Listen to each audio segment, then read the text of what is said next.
Hello, নমস্কার সবাইকে। আশা করছি আপনারা সবাই ভালো আছেন, সুস্থ আছেন। আমার আজকের আরেকটা নতুন ব্লগে আপনাদের সবাইকে স্বাগত জানাই। আজকে বুধবার আর এখন ঘড়িতে বাজে প্রায় সকাল 8টা।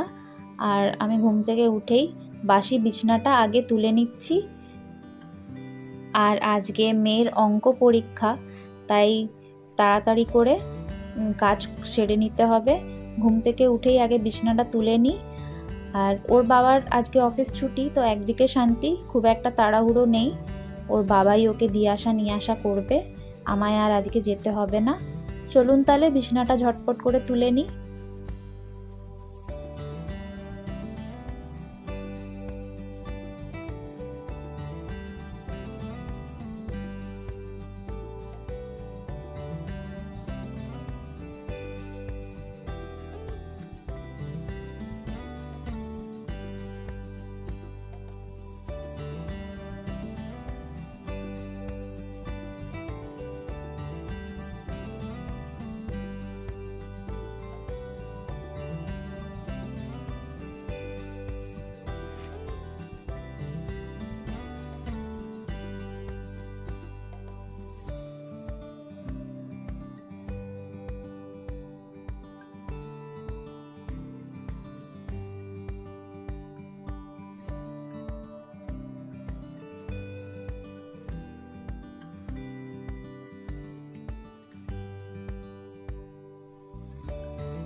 চলুন, হয়ে গেল।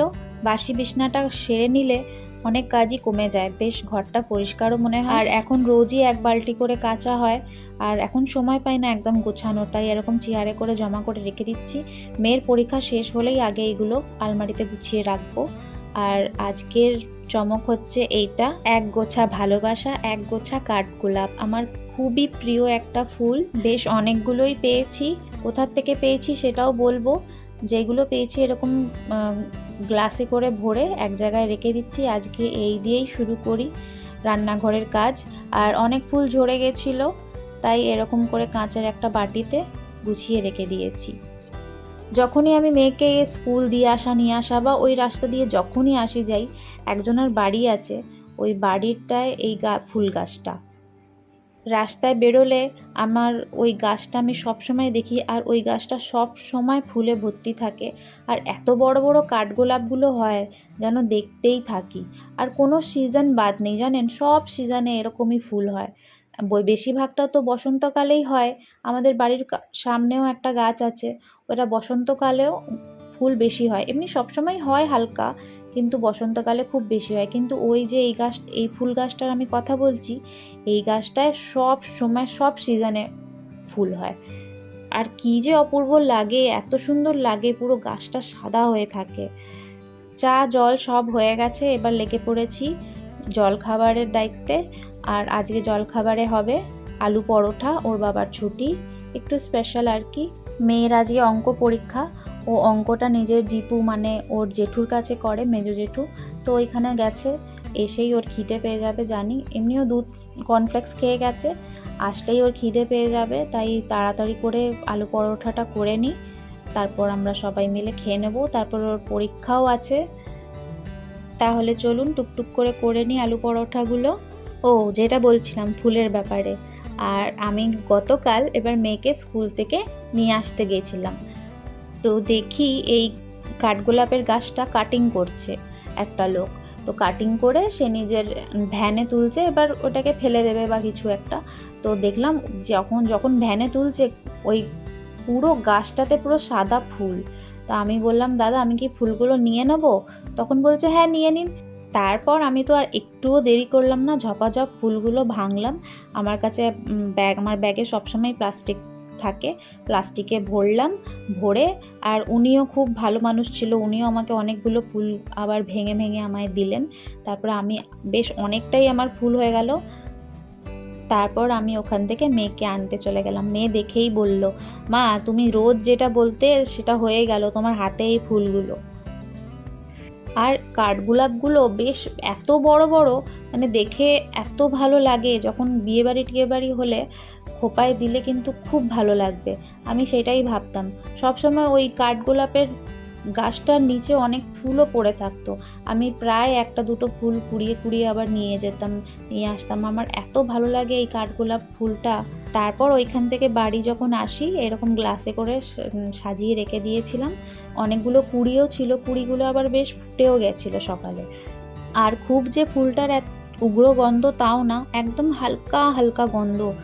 আর এইখানে আমার আলু পরোটা করা শেষ, 3 জনের মতো হয়ে গেছে। আর মেয়েও চলে এসছে। চলুন তাহলে মেয়েকে, ওর বাবাকে আর আমরা সবাই মিলেই খেয়ে নিই, জলখাবারটা সেরে নিই। একটু শসাও কুচিয়ে নিলাম আর একটু ধনেপাতার চাটনি করেছিলাম। আলু পরোটা হলেই আমি দইয়ের রায়তা বা এরকম ধনেপাতার চাটনি করি, আমার আবার খুব ভালো লাগে এই দিয়ে খেতে।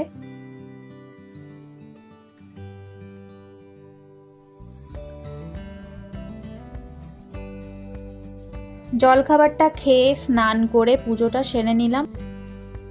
মেয়ের চলছে এখানে লাস্ট প্রিপারেশন, আর ওর মুখটা দেখেই বুঝতে পারছেন ওর আজকে অঙ্ক পরীক্ষা। ও খুব ভয়েতে রয়েছে।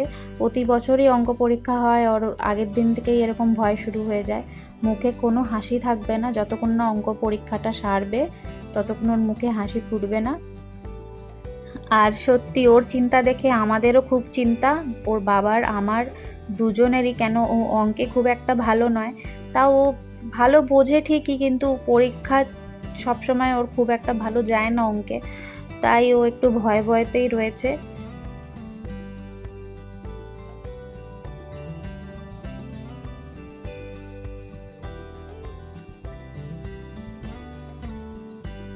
ওরা বেরিয়ে গেল আর আমার চিকেন রান্না হয়ে গেছে।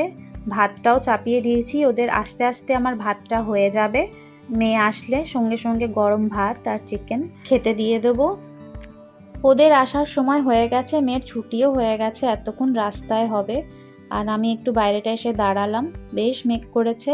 চলুন তাহলে আজকের ব্লগটা এই পর্যন্তই। আশা করছি আমার ব্লগটা আপনাদের ভালো লেগেছে। ভালো লাগলে অবশ্যই লাইক, শেয়ার, কমেন্ট করবেন। দেখা হবে আবার পরের ব্লগে।